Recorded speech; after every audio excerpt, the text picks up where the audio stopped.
கிறிஸ்து இயேசுவிலே பிரியமான இறை உறவுகளே, இன்றைய நாளுக்காக ஆண்டவரிடம் வேண்டுவோமாக. இந்த நாளிலே எங்கள் ஒவ்வொருவரையும் ஆண்டவர் தம்முடைய அரவணைப்பிலே வைத்து வழி நடத்த வேண்டும் என்று சொல்லிக் கொண்டார். இன்றைய நாளிலே ஆண்டவர் எங்களுக்கு தருகின்ற இறை வார்த்தைக்கு நாங்கள் செவிமடுப்போமாக. மாற்கு எழுதிய நற்செய்தியில் இருந்து வாசகம், அதிகாரம் 10, வசனங்கள் 28 தொடக்கம் 31 முடிய. அக்காலத்தில் பேதுரு இயேசுவிடம், பாரு, நாங்கள் எல்லாவற்றையும் விட்டுவிட்டு உம்மை பின்பற்றியவர்கள் ஆயிற்று என்று சொன்னார்.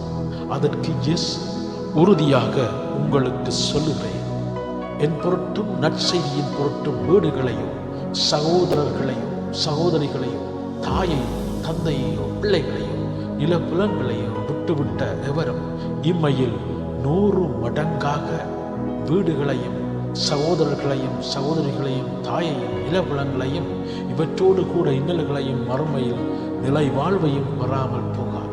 முதன்மையானோர் பலர் கடைசி ஆவர், கடைசியானோர் முதன்மை ஆவர் என்றார். இது வாழ்வுதல் கிறிஸ்து இயேசுவின் நற்செய்தி. பிரியமானவர்களே, இன்றைய இந்த இறை வார்த்தையினூடாக ஆண்டவர் எங்களுக்கு தருகின்ற செய்தி, இழப்பு என்பதற்கு நம் கிறிஸ்தவம் புதிய ஒரு பொருள் கொடுப்பதை காண்கிறோம்.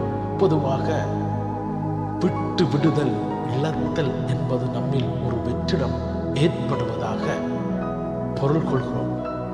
ஆனால் கிறிஸ்துவின் போதனையின்படி இவை உணர்த்துவதெல்லாம் முற்றிலும் வித்தியாசமானவை. இழத்தல் அல்லது விட்டு விடுதல் நமக்கு மேலும் பல வேறுபட்ட செல்வத்தை கொண்டு வரும் என்ற கருத்தை பல இடங்களில் அறிய வருகிறோம். விட்டு கொடுத்தவர் எவரும் கெட்டதும் இல்லை, கெட்டவர் எவரும் விட்டு கொடுத்ததும் இல்லை. விட்டுவிட்ட எவரும் 100 மடங்காக வீடுகளையும் சகோதரர்களையும் சகோதரிகளையும் தாயையும் நிலபுலங்களையும் இவற்றோடு கூட இன்னல்களையும் மறுமையில் நிலைவாழ்வையும் பெறாமல் போகார் என்பது கிறிஸ்தவம் தரும் செய்தி. கோதுமை மணி மண்ணில் விழுந்து மடியாவிட்டால் அது அப்படியே இருக்கும். அது மடிந்தால்தான் மிகுந்த விளைச்சலை அளிக்கும் என உறுதியாக உங்களுக்கு சொல்லுகிறேன். யோவான் நற்செய்தி 12ஆம் அதிகாரம் 24ஆம் வசனம் சொல்லுகிறது. எனவே நண்பர்களே, கிறிஸ்துவின் பணிக்காக அல்லது அவரின் சாயலாக படைக்கப்பட்ட அவரை சார்ந்து வாழும் மனிதனுக்காக நாங்கள் செய்யும் தான தர்மங்களால் நாங்கள் இழக்கும் அனைத்தையும் பல்வேறு விதங்களில் பல நன்மைகளை இவ்வுலகிலும் மறு உலகிலும் பெற்றுக்கொண்டிருக்கிறோம். எதையும் இழந்து போவதில்லை. பேதுருவின் சந்தேகத்திற்கு இயேசு இந்த விளக்கத்தை கொடுத்ததன் மூலம் கிறிஸ்தவத்தின் இத்தனித்தன்மையை உறுதி செய்கிறார். எனவே நாம் இழப்போம், கொடுப்போம், விட்டுவிடுவோம், நமக்கு சேர்த்து கொடுக்கப்படும். இவ்வாறு இனிது வாழ்வோம்.